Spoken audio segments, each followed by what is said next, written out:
தொடர்ந்து உபேந்திரா அவர்களோட படங்களை பற்றி பேசிட்டு வரோம்.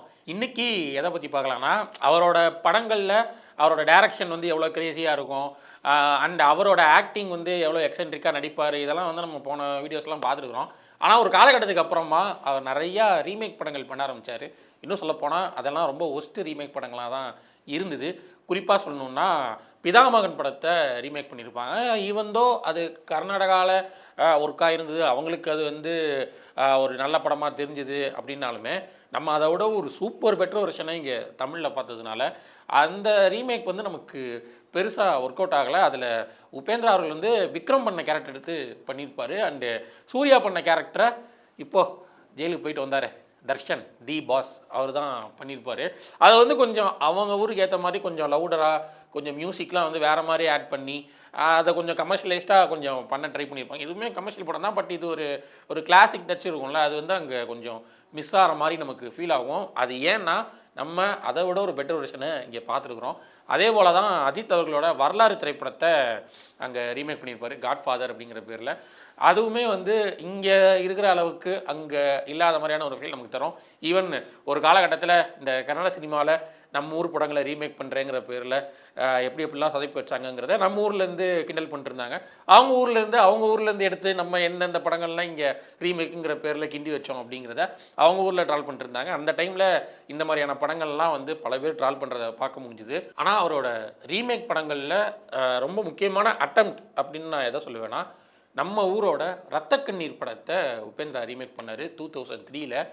எனக்கு தெரிஞ்சு இந்தியாவில் வேறு எந்த ஆக்டர் இல்லை எந்த டேரக்டரும் அந்த படத்தை ரீமேக் பண்ணணும்னு நினைக்கவே மாட்டாங்க. ஏன்னா அப்படி ஒரு கல் கிளாசிக் திரைப்படம் அது. அது ஒருத்தால் மட்டும்தான் மோகனாக இருக்க முடியும், அது எம்ஆர் ராதாவால் மட்டும்தான் இருக்க முடியும். அப்படியான ஒரு பெர்ஃபார்மன்ஸ் அது. அதை மறுபடியும் ரீமேக் பண்ண முடியும், ரீக்ரியேட் பண்ண முடியும் அப்படின்னு நினச்ச அந்த அட்டம்ப்டே வந்து பெரிய விஷயம், ஒரு டேரிங்கான முடிவுன்னு நான் சொல்லுவேன். அதை உபேந்திரா வந்து அவரோட ஸ்க்ரீன் பிளே, அவரோட டைலாக்ஸ்லாம் வந்து கொஞ்சம் 2003 இந்த படம் ரத்த கண்ணீரு அப்படிங்கிற பேரில் ரிலீஸ் ஆயிடுச்சு. அது 2003க்கு ஏற்ப கொஞ்சம் கொஞ்சம் மாற்றிருப்பார். அண்டு அதை ஒரு பீரியட் ஃபிலிமாக தான் எடுத்திருப்பார் 2003லேயே. ஏன்னா ரத்த கண்ணீரோட பேக்ட்ராப்பும் வந்து ஒரு பீரியட் பேக்ட்ராப் தானே, ஸோ ஒரு பீரியட் ஃபிலிமாக தான் எடுத்திருப்பார். ஸ்க்ரீன் பிளேலையும் டைலாக்ஸ்லையும் மட்டும் சில விஷயங்களை மாற்றிருப்பார். அண்டு உபேந்திராவோட வாய்ஸு அதெல்லாம் வந்து கொஞ்சம் மாற்றி அந்த எம்ஆர் ராதா பண்ண பெர்ஃபார்மன்ஸுக்கு கொஞ்சமாவது கிட்ட போயிடணும் அப்படிங்கிறதுல ரொம்ப குறிக்கோளோட அவர் வந்து ஒரு பெர்ஃபார்மன்ஸ் ஒன்று பண்ணியிருப்பார். என்ன தான் அதை மேட்ச் பண்ண முடியாதுனாலுமே அந்த அட்டெம்ப்ட் வந்து ரியலி ஹைலி அப்ரிஷியேட்டபிள்னு சொல்லுவேன். இன்னொரு முக்கியமான விஷயம், கன்னட ஆடியன்ஸுக்கு ரத்த கண்ணீர் மாதிரியான ஒரு கதையை இன்ட்ரடியூஸ் பண்ணுறது அண்டு அதை வைடராக போய் சேர்க்குறதும் ரொம்ப முக்கியமான விஷயம், ரொம்ப சூப்பரான விஷயம்னு நான் நம்புகிறேன். ஏன்னா இந்த படம் வந்து அங்கே பெரிய ஹிட்டு. இன்னும் சொல்லப்போனால் 2003 அதிக பாக்ஸ் ஆஃபீஸ் கலெக்ஷன் பண்ண திரைப்படங்களில் முக்கியமான திரைப்படம் வந்து ரத்த கண்ணீரு. ஸோ அதை நான் ரொம்ப முக்கியமாக பார்க்குறேன். அண்டு இந்த படத்துக்கு அப்புறமா ரத்த கண்ணீருக்கும் ஒரு சீக்குவல் வேறு பண்ணார். அது ரொம்ப இன்ட்ரெஸ்டிங்கான ஒரு படம், கத்தரி வீர சூர சுந்தரனுக்கி, அதான் அந்த படத்தோட பேர். அந்த படத்தோட டேரக்டர் நம்மூர் டேரக்டர் சுரேஷ் கிருஷ்ணா அவர்கள் தான்.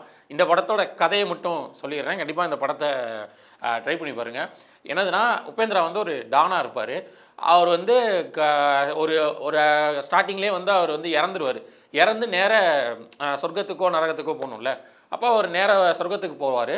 சொர்க்கத்துக்கு போனதுக்கப்புறம் சொர்க்கம் வந்து ரொம்ப போர் அடிக்குது, இங்கே எல்லாமே வந்து ரொம்ப நல்லவங்களாக ஆகிறாங்க அப்படின்னு சொல்லிட்டு நான் நரகத்துக்கு போகிறேன்னு சொல்லுவார்.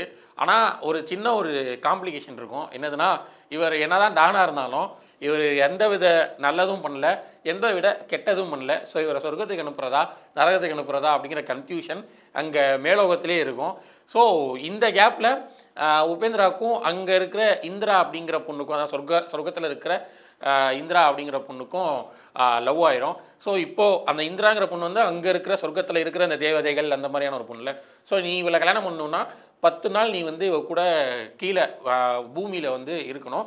அப்போ உனக்கு இந்த விஷயம் எதுவுமே தெரியாது, எல்லாமே மறந்துடும். அந்த 10 நாளுக்குள்ளே நீ எந்த பாவமும் பண்ணாமல் இருந்தேன்னா நீங்கள் 2 பேரும் கல்யாணம் பண்ணிக்கலான்ற மாதிரி யமதர்மராஜா சொல்லுவார்.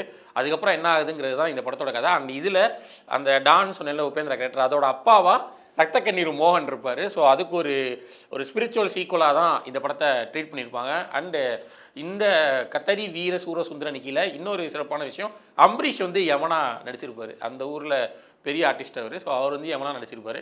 ஸோ இந்த படத்தையும் ட்ரை பண்ணி பாருங்கள்.